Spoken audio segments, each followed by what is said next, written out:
வணக்க மக்களே. நம்ம கார்த்திக் கதையில ஜூலை 30 இன்னைக்கு என்ன நடக்க போகுது அப்படிங்கறத பத்தி தாங்க இந்த வீடியோல இப்ப நம்ம பார்க்க போறோம். மறக்காம இந்த வீடியோக்கு லைக் பண்ணிக்கோங்க. நம்ம சேனலையும் சப்ஸ்கிரைப் பண்ணிட்டு பக்கத்துல உள்ள பெல் ஐகானையும் கிளிக் பண்ணி ஆல்னு செட் பண்ணிக்கோங்க. அப்பதாங்க நெக்ஸ்ட் வீடியோ போடும் பொழுது உங்களுக்கு நோட்டிபிகேஷன் வரும். பார்க்கலாம் என்ன நடக்குதுன்னா, நம்ம ஈஸ்வரி வந்து எல்லாரையும் கூப்பிடுறாங்க. சரி வாங்க எல்லாரும் கோயிலுக்கு போயிட்டு வருவோம் அப்படின்னு சொல்லி கேட்டதும் எல்லாரும் அந்த இடத்துக்கு வராங்க.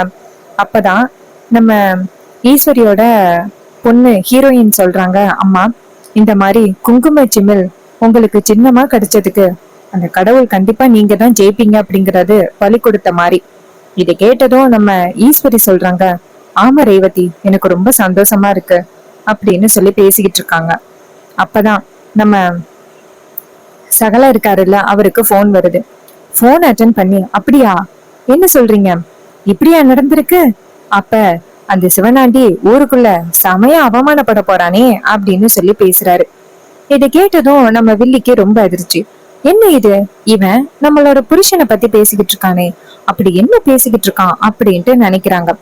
மயிலு போனை கட் பண்ணிட்டு, அத்தை உங்களுக்கு ஒரு விஷயம் சொல்ல போறேன். அப்ப ஈஸ்வரி கேக்குறாங்க, என்ன மாப்பிள்ள, உங்க முகத்துல ரொம்ப சந்தோஷம் தெரியுது. அப்பதான் மயிலு சொல்றாரு, அத்தை உங்களுக்கு தெரியுமா, நம்மளுக்கு குங்கும சிமிழ் சின்னம், ஆப்போசிட் அன்னைக்கு என்ன சின்னம்னு உங்களுக்கு தெரியுமா? தெரிஞ்சா நீங்க கண்டிப்பா சிரிக்காம இருக்க மாட்டீங்க. ஈஸ்வரி கேக்குறாங்க, என்ன மாப்பிள்ள சொல்றீங்க, அப்படி அந்த சிவனாண்டிக்கு என்ன சின்னம் கொடுத்திருக்காங்க? அப்ப மயிலு சொல்றாரு, குப்பத்தொட்டி அப்படின்னு சொல்லிட்டு சிரிக்கிறாங்க.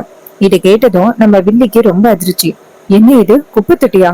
என் புருஷனுக்கு குப்பத்தொட்டி சின்னத்தையா கொடுத்திருக்காங்க அப்படின்னு. அப்பதான் அங்க உள்ளவங்க எல்லாரும் பயங்கரமா சிரிக்கிறாங்க. மயிலு சொல்றாரு, அத்தை அவன் போட்டியில தோக்க போறதுக்கு முன்னாடியே அவனோட சின்ன குப்பத்தட்டின்னு சொல்லி அவனை குப்பத்தொட்டியில தூக்கி போட சொல்லி எல்லாருமே செமையா கலாய்க்க போறாங்க அத்தை அப்படின்னு சொல்லி பயங்கரமா சிரிச்சிட்டு இருக்காங்க. அப்ப சந்திரா இதை கேட்டுட்டு ரொம்ப அதிர்ச்சியில நிக்கிறாங்க. அப்ப நம்ம சகல நேரா சந்திராவை பார்த்து, என்ன சின்ன மாமியாரே, என்னமோ ஷாக்ல இருக்க மாதிரி நிக்கிறீங்க, அவருக்கு வந்திருக்கிறது குப்பத்தொட்டி சின்னம் அப்படின்னு சொல்லிட்டு சிரிக்க அப்ப வில்லியும் சரி என்ன பண்ணி தொலைகிறது அப்படின்னு சிரிக்கிறாங்க. அப்புறமா ஈஸ்வரி சொல்றாங்க, சரி அந்த கடவுள் நம்ம தான் ஜெயிப்பான் அப்படின்னு கண்டிப்பா நமக்கு வழி கொடுத்துட்டாரு. சோ எல்லாரும் சேர்ந்து கோயிலுக்கு போவோம் வாங்க அப்படின்னு சொல்லிட்டு எல்லாரும் சேர்ந்து கோயிலுக்கு போறாங்க. இன்னொரு பக்கம் நம்ம வில்லிக்கு செம்மையான காண்டு. யாரை கேட்டு அவனுங்க நம்ம புருஷனுக்கு குப்பத்தொட்டி சின்னத்தை கொடுத்தானுங்க, அவன் ஃபர்ஸ்ட் அவர்கிட்ட கேட்கணும் அப்படின்னு நினைக்கிறாங்க. எல்லாரும் சேர்ந்து கோயிலுக்கு போறாங்க. அதே நேரத்துல அந்த வில்லனோட சித்தப்பாவும் சேர்ந்து நேரா கோவிலுக்கு கிளம்புறாங்க. அப்ப வில்லன் சொல்றாரு, சித்தப்பா எனக்கு கோயிலுக்கு வர்றதுல எல்லாம் கொஞ்சம் கூட விருப்பமே இல்ல, நீங்க கூப்பிடுறீங்க அப்படிங்கறதுக்காக தான் வரேன். அப்ப சித்தப்பா சொல்றாரு, மவனே கொஞ்சமாவது கடவுள் பக்தி இருக்கணும்டா, அப்பதான் உன்னால அந்த போட்டியில ஜெயிக்க முடியும். எல்லாரோட சப்போர்ட்டும் நமக்கு வேணும்ல. இந்த நேரத்துல நம்ம கோயிலுக்கு போய் சாமி கும்பிட்டு அங்க உள்ள பூசாரிய நம்ம கைக்குள்ள போட்டுக்கலாம்ல. அதுக்கப்புறம் அவன் குடும்பத்துல உள்ள ஓட்டு நமக்கு கிடைக்கும். இதே மாதிரி கோயிலுக்கு நிறைய லேடிஸ் வருவாங்க. அந்த லேடிஸ் கிட்ட நம்ம பேசி அப்படியே அந்த ஓட்டையும் வாங்கிட வேண்டியதுதான். என்ன சொல்ற, எல்லாமே ஒரு பிளானோட தான் பண்ணணும், சரியா? இது கேட்டதோட வில்லன் சொல்றாரு, ஆமா சித்தப்பா, நீங்க சொல்றதும் சரிதான். கோயிலுக்கு தானே அதிக லேடிஸ் வருவாங்க, நம்ம ஊருக்குள்ளேயும் அதிக லேடிஸ் இருக்காங்க, அவங்க கிட்ட ஓட்டு கேட்டா மட்டும்தான் நமக்கு ஓட்டு விழுவும். இது கேட்டதும் சித்தப்பா சொல்றாரு, அப்புறம் எல்லாமே பிளான் பண்ணி தான்டா மோவனை இதெல்லாம் பண்ணிக்கிட்டு இருக்கேன், எல்லாமே உனக்காக தானே யோசனை பண்ணிக்கிட்டு இருக்கேன், நீ வா கோயிலுக்கு போகலாம் அப்படின்னு சொல்லிட்டு ஒரு 4-5 பேரு அவங்களோட கூட்டிக்கிட்டு போயிட்டு இருக்காங்க. அப்பதான் நம்ம ஈஸ்வரி இருக்காங்கல்ல, அவங்களும் அவங்க குடும்பமும் கோயிலுக்கு வருது. ஆப்போசிட்ல அந்த வில்லன் குடும்பம் வருது.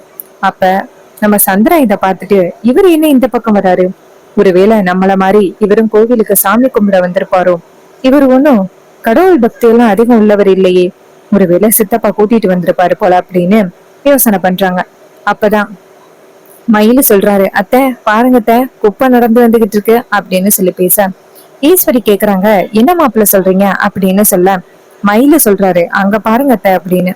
அப்ப பார்த்தா அங்க சிவனாண்டி வந்துகிட்டு இருக்காரு. ஈஸ்வரி சிரிச்சுக்கிட்டே, மாப்பிள்ள இவங்களதான் சொன்னீங்களா? அப்ப அவரு சொல்றாரு, ஆமத்த குப்பைதானே அப்படின்னு சொல்லிட்டு சிரிக்கிறாங்க. அப்ப அந்த சிவனாண்டி எதிர்க்கு வந்து நிக்கிறாரு. ஈஸ்வரி கேக்குறாங்க, என்ன சிவனாண்டி, எப்படியாவது கடவுள்கிட்ட வேண்டிக்கிட்டு ஜெயிக்கணும்னு நினைச்சிட்டு இருக்கியா? இங்க பாரு, உன்ன மாதிரி ஆளையெல்லாம் கடவுள் கண்டிப்பா ஜெயிக்க விட மாட்டாரு. நீ நடக்க போற தேர்தல்ல தோக்கதான் போற. அதுக்கு சிவனாண்டி சொல்றாரு, இங்க பாரு, எல்லாத்தையுமே நீயாவே முடிவெடுக்காத. நான் கண்டிப்பா இந்த போட்டியில ஜெயிச்சு உன்னை நான் அவமானப்படுத்த போறேன் பாரு. இது கேட்டதும் ஈஸ்வரி எல்லாருமே சிரிக்கிறாங்க. அவங்க சிரிக்கிறத பார்த்துட்டு வில்லன் கேக்குறாரு, இப்ப எதுக்கு எல்லாரும் சிரிக்கிறீங்க? இன்னும் கொஞ்ச நாள்ல நான் தான் ஜெயிக்க போறேன். அப்ப உங்க அம்மா தோக்க போறா. அவளை பார்த்துட்டு எல்லாரும் சிரிங்க அப்படின்னு சொல்ல, அப்ப நம்ம ரேவதி சொல்றாங்க, இங்க பாரு சிவனாண்டி, இருந்தாலும் உனக்கு ரொம்ப தான் மன தைரியம். நீ என்ன நினைச்சுக்கிட்டு இருக்க? இந்த ஊருக்காக ஏதாவது பண்ணிருக்கியா? ஒரு நல்ல விஷயம் கூட நீ இந்த ஊருக்காக பண்ணதே கிடையாது. ஆனா எங்க அம்மா இந்த ஊருக்காக எவ்வளவு பண்ணியிருக்காங்க தெரியுமா? இது மாதிரி பள்ளிக்கூடம் வரத்துக்கு உதவி பண்ணியிருக்காங்க, ரோடு வரத்துக்கு உதவி பண்ணியிருக்காங்க. இதே மாதிரி நிறைய உதவிகள் இந்த கிராமத்துக்கு அம்மா பண்ணியிருக்காங்க. ஸோ நீ இந்த ஊருக்கு எதுவுமே பண்ணது கிடையாது. நீ ஏன் யோசனை பண்ணி பாரு, நீ இந்த போட்டியில ஜெயிப்பியா? வாய்ப்பே கிடையாது. இந்த போட்டியில ஜெயிக்க போறதே எங்க அம்மா தான். மக்களுக்கு தெரியும் யாருக்கு ஓட்டு போடணும், எந்த மாதிரி ஆளுக்கு ஓட்டு போடக்கூடாது அப்படின்னு மக்களுக்கு தெரியும் அப்படின்னு சொன்னதும் செம ஷாக் ஆகுறாரு நம்ம சித்தப்பா. அப்ப சித்தப்பா சொல்றாரு, இங்க பாரு, நீங்க இந்த ஊருக்கு வேணா நிறைய நல்லது பண்ணிக்கலாம். எனக்கு தெரியும் அப்பையிலேருந்து நீ இந்த ஊருக்கு நிறையவே நல்லது பண்ணியிருக்க அப்படின்னு. ஆனா ஒரே ஒரு கெட்ட பேர், ஒரே ஒரு கெட்ட பேர் உன் வீட்டு பக்கம் வந்துச்சு அப்படின்னா கண்டிப்பா மக்கள் நீ செஞ்ச நல்லது எல்லாத்தையுமே தூக்கி போட்டுட்டு அந்த ஒரே ஒரு தப்பை மட்டும் கையில வச்சுக்கிட்டு உனக்கு ஓட்டு போடாம இருந்துருவாங்க. அதுல நீ கண்டிப்பா சிக்குவ ஈஸ்வரி. அப்ப கண்டிப்பா நாங்க பயன்படுத்தி அந்த ஓட்டை எங்க பக்கம் திருப்பிப்போம். நீ பார்க்க தானே போற அப்படின்னு ஈஸ்வரி சொல்றாங்க, இங்க பாரு, நீ குறுக்கு வழியில ஜெயிக்கலாம் அப்படின்னு நீ முடிவு பண்ணி முயற்சி பண்ணிக்கிட்டு இருக்க. ஆனா நீ என்ன பண்ணாலும் கண்டிப்பா குறுக்கு வழியில ஜெயிக்க முடியாது. அதே மாதிரிதான் இன்னைக்கு என்ன காலி பண்றதுக்காக கரண்ட் ஷாக் வச்சிருந்திருக்க. அது எனக்கு நல்லாவே தெரியும். அந்த கடவுளா பார்த்து எனக்கு உதவி பண்ணிட்டான். நீ இதே மாதிரி வேற ஏதாவது பண்ணி நீ பிரச்சனையில சிக்கிக்காத. உன் மேல கம்ப்ளைண்ட் கொடுத்து இப்ப கூட நீ அந்த போட்டியில கலந்துக்க முடியாம பண்ண முடியும். ஆனா நான் அப்படி பண்ணி நீ அதுல இல்லாம நான் ஜெயிக்கிறதுல அர்த்தமே இல்லை. இந்த ஊருக்கு முன்னாடி நீ எதுவுமே இல்லை, செல்லா காசு அப்படிங்கிறத நான் நிரூபிக்கணும். அதுக்கு தான் சிவனாண்டி உன்னை பத்தி நான் அதிகாரிங்க கிட்ட சொல்லாம இருக்கேன். இந்த போட்டி நடக்கணும். அந்த போட்டியில நீ என்னை ஜெயிச்சு ஒரு டெபாசிட் கூட கிடைக்க முடியாம நீ தோத்து போகணும், நான் ஜெயிக்கணும். அதுக்காக தான் நான் காத்துக்கிட்டு இருக்கேன் அப்படின்னு சொன்னதும் அந்த சிவனாண்டி ரொம்ப அதிர்ச்சி ஆகுறாரு.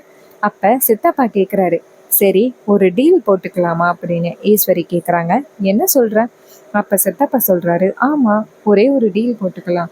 ஒருவேளை இந்த போட்டியில நீங்க தோத்து போனீங்க, கண்டிப்பா தோத்து தான் போவீங்க, தோத்து போக வாய்ப்போம்.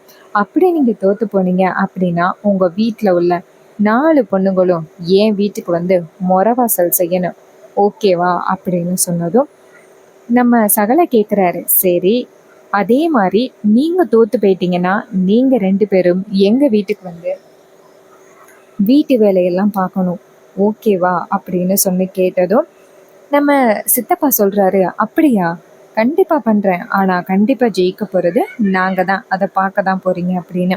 அப்ப ஈஸ்வரி சொல்றாங்க, இங்க பாரு சிவனாண்டி, உன் சித்தப்பா தேவையில்லாம ரொம்ப பெரிய சவால் என்கிட்ட கொடுத்துட்டாரு. நடக்க போற போட்டியில ஒரு டெபாசிட் கூட கிடைக்காம நீ தோக்க போற என்கிட்ட. அதுக்கு முன்னாடியே உன் சித்தப்பா என்கிட்ட ஒரு வாக்கு கொடுத்துட்டாரு. நீங்க 2 பேரும் எப்ப என் வீட்டுக்கு வந்து வேலை பார்ப்பீங்க அப்படிங்கிறது நான் எதிர்பார்த்து காத்துக்கிட்டு இருப்பேன் அப்படின்னு சொல்லிட்டு ஈஸ்வரி சொல்ல, அப்ப சித்தப்பா சொல்றாரு, இங்க பாரு ஈஸ்வரி, எல்லாமே உனக்கு நியாயமா நடக்கும் அப்படின்னு பார்த்துக்கிட்டு இருக்காத. ஃப்ராடு வேலையை பயன்படுத்தியாவது நாங்க வந்து நம்பர் 1 ஆவோம். நீ பார்க்க தான் போற அப்படின்னு. அதுக்கு ஈஸ்வரி சொல்றாங்க, அந்த கடவுள் எனக்கு துணை இருக்காரு. உன்ன மாதிரி ஆளுக்கிட்டேலாம் என்னை தோக்க விட்டுற மாட்டாரு. உன்ன மாதிரி எத்தனையோ பேரை இந்த ஈஸ்வரி பார்த்துட்டு வந்திருக்கேன் அப்படின்னு சொல்லிட்டு, உங்ககிட்ட நின்று பேசி என் டயத்தை வேஸ்ட் பண்ண விரும்பல. நான் போய் கடவுளுக்கு நன்றி சொல்லிட்டு நான் தேர்தலுக்கான எல்லா ஏற்பாடுகளையும் பார்க்குறேன் அப்படின்னு சொல்லிட்டு வில்லி அந்த நம்ம ஈஸ்வரி அந்த இடத்துல இருந்து போறாங்க. அப்ப நம்ம வில்லன் நேரா அவங்க சித்தப்பாவை பார்த்து, சித்தப்பா, ஏன் சித்தப்பா நீ இப்படி ஒரு சவால் விட்ட? அதுக்கு சித்தப்பா சொல்றாரு, டேய் மவனே, அதுக்கு அவ அப்படி பேசுவா, நாம அமைதியா இருக்கணும் அப்படின்னு அர்த்தமா? இங்க பாருடா மவனே, அந்த ஈஸ்வரி கிட்ட எக்கான முன்னிட்டும் நம்ம தோக்கவே கூடாது. பாத்தியா, நம்ம அவங்க வீட்டுல போயிட்டு வேலை பார்க்கணுமா. அதுக்கு வில்லன் சொல்றாரு, சித்தப்பா அப்படி அவ சொன்னதுக்கு யாரு காரணம்? நீ அவங்க வீட்டுல உள்ள 4 பொண்ணுகளும் இங்க வந்து மொறவாசல் செய்யணும்னு சொன்ன. அதுக்கு தான் அந்த ஈஸ்வரி அப்படி சொல்றா. எல்லாமே ஒன்னாலதான் சித்தப்பா. நம்ம அவ சொன்னதை ஒரு போட்டியா எடுத்துக்கிட்டு எப்படியாவது அவளை தோற்கடிச்சுதான் ஆகணும். குறுக்கு வழியை பயன்படுத்தியாவது அவளை நம்ம தோற்கடிச்சுதான் ஆகணும். இல்லடா மவனே, அவ வீட்டுல போயிட்டு நம்ம வேலைக்காரனாதான் வேலை பார்க்கணும். அதுக்கு வில்லன் சொல்றாரு, ஆமா சித்தப்பா அப்படின்னு. அப்புறமா நம்ம வில்லி நினைக்கிறாங்க, இதுக்கு இதுங்க தேவையில்லாம இந்த மாதிரி சவால் விடுதுங்க. ஏற்கனவே நடக்கிற பிரச்சனை எல்லாத்துலயுமே இங்க இருக்கிற என்னோட எதிரி வந்து சுலபமா அந்த ஈஸ்வரியை காப்பாத்திடுறான். அதே மாதிரி இப்ப காப்பாத்தான் போடுங்க. அது என்ன பண்ண போகுதுங்க? வீட்டுல வந்து வேலைக்காரனா வேலை பார்க்க போகுதுங்க போல. என்ன பண்றது இப்ப அப்படின்னு ஒரே குழப்பத்துல இருக்காங்க. அப்புறமா எல்லாரும் போயிட்டு சாமி கும்பிடுறாங்க. அப்ப அந்த பூசாரி சொல்றாரு, அம்மா காலையிலே வந்து உங்க மாமியார் இருக்காங்கல்ல, அவங்க உங்களுக்காக பெரிய பூஜை எல்லாம் பண்ணி நீங்க ஜெயிக்கணும் அப்படின்னு நிறைய வந்துட்டு அபிஷேகம் எல்லாம் பண்ணாங்க. உங்ககிட்ட இது மாதிரி பிரசாதம் கொடுக்கணும் அப்படின்னு சொன்னாங்களே, கொடுத்தாங்களா? அப்ப ஈஸ்வரி சொல்றாங்க, இங்க பாருங்க ஐயரே, கண்டவங்களை பத்தி என்கிட்ட பேசாதீங்க சரியா? நான் தான் இந்த போட்டியில ஜெயிக்க போறேன், அது நிச்சயம்தான். அடுத்தவங்க எனக்காக வந்துட்டு இந்த பரிகாரம் எல்லாம் செஞ்சிறாங்க அப்படிங்கிறதுக்காக நான் ஜெயிக்க போறது கிடையாது. மக்கள் என் மேல முழு நம்பிக்கையோட இருக்காங்க. நான் கண்டிப்பா இந்த ஊரை நல்லா வழி நடத்துவேன் அப்படின்னு எனக்கு அது போதும். மற்றபடி அடுத்தவங்க எனக்காக இது பண்றாங்க அது பண்றாங்கன்ட்டு என்கிட்ட சொல்லாதீங்க ஐயரே.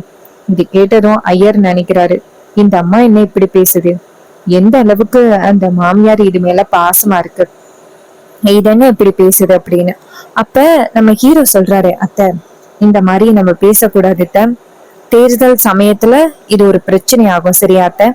இது கேட்டதும் ஈஸ்வரியும் சரி மாப்பிள்ள அப்படின்னு சொல்லிட்டு பூசாரிய பார்த்து, ஐயரே பரவாயில்ல, நான் என் அத்தை கொடுத்த அந்த பிரசாதத்தை வாங்கிக்கிட்டேன், நீங்க எனக்கான பூஜையை பண்ணுங்க அப்படின்னு சொன்னதும் அவரும் சரி அப்படின்னு சொல்லிட்டு பூஜையெல்லாம் ஆரம்பிக்கிறாரு. அப்ப வில்லி வந்து அவங்க அக்கா பார்க்காத நேரத்துல அந்த வில்லனை போய் சந்திக்கிறாங்க. வில்லன் சொல்றாரு, என்னாச்சு? அப்ப சந்திரா சொல்றாங்க, உங்களுக்கு கொஞ்சமாவது அறிவு இருக்கா? ஏன் இப்படிப்பட்ட ஒரு சவால் விடுறீங்க? ஒருவேளை நீங்க அந்த போட்டியில தோத்து போனா என்ன நடக்கும் அப்படின்னு உங்களுக்கு தெரியும்ல. நடந்த பல பிரச்சனைகளை நீங்க பார்த்திருப்பீங்க. ஒரு விஷயத்துல கூட நம்மளால அவனை ஜெயிக்கவே முடியல. கடைசி நேரத்துல அந்த எதிரி சுலபமா வந்துட்டு அந்த ஈஸ்வரிய காப்பாத்திடுறான். அதே மாதிரிதான் இந்த வாட்டியும் காப்பாத்த போறான்.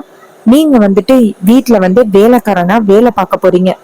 அதுக்கு சித்தப்பா சொல்றாரு, என்ன மருமகளே, நீ ஏன் இப்படி பேசுனா அப்புறம் எப்படி ஜெயிக்க முடியும்?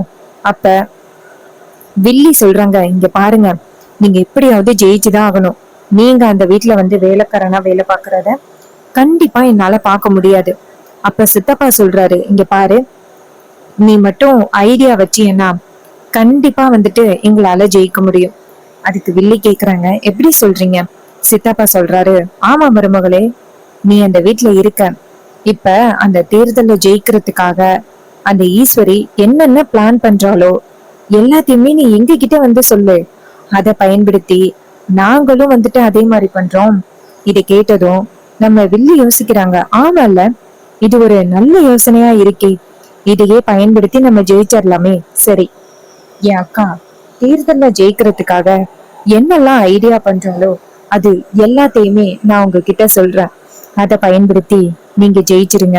இது கேட்டதும் வில்லன் சொல்றாரு, சரி சந்திரா இருக்க இனிமே நமக்கு என்ன பயம்? நாளைக்கு இன்னும் ஒரு வாரத்துல நடக்க போற எலெக்ஷனுக்காக கண்டிப்பா இந்த ஈஸ்வரி பல பிளான் பண்ணுவா. அந்த பிளான்ல இருந்து ஒரு பிளான நது சுட்டு நம்ம எப்படியாவது இந்த எலெக்ஷன்ல ஜெயிச்சிடலாம். அப்ப வில்லி சொல்றாங்க, இங்க பாருங்க, நீங்க எப்படியாவது ஜெயிக்கணும். அவளோட பொண்ணு 4 பேரும் உங்க வீட்டுல வந்து வேலைக்காரியா வேலை பார்க்கணும். அதை நான் பார்த்து ரசிக்கணும். ஊர் மக்கள் எல்லாருமே சந்திராவை பேசணும், அந்த ஈஸ்வரிய பேசணும். இது எல்லாமே நடக்கணுங்க.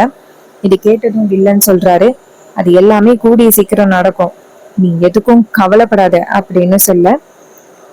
இது கேட்டதும் நம்ம வில்லியும், சரிங்க நான் போயிட்டு வரேன், என்னை யாராவது பார்த்தா சந்தேகம் வரும், அடுத்து அக்கா என்ன பிளான் பண்றேன் அப்படிங்கிறத நான் அப்படியே உங்கள்கிட்ட வந்து சொல்றேன் சரியா அப்படின்னு சொல்லிட்டு அந்த இடத்துல இருந்து போறாங்க. ஸோ இந்த கதை உங்களுக்கு பிடிச்சிருந்துச்சு அப்படின்னா இந்த வீடியோக்கு மறக்காம லைக் பண்ணிக்கோங்க, சேனலையும் சப்ஸ்கிரைப் பண்ணிக்கோங்க. தேங்க்ஸ் ஃபார் வாட்சிங்.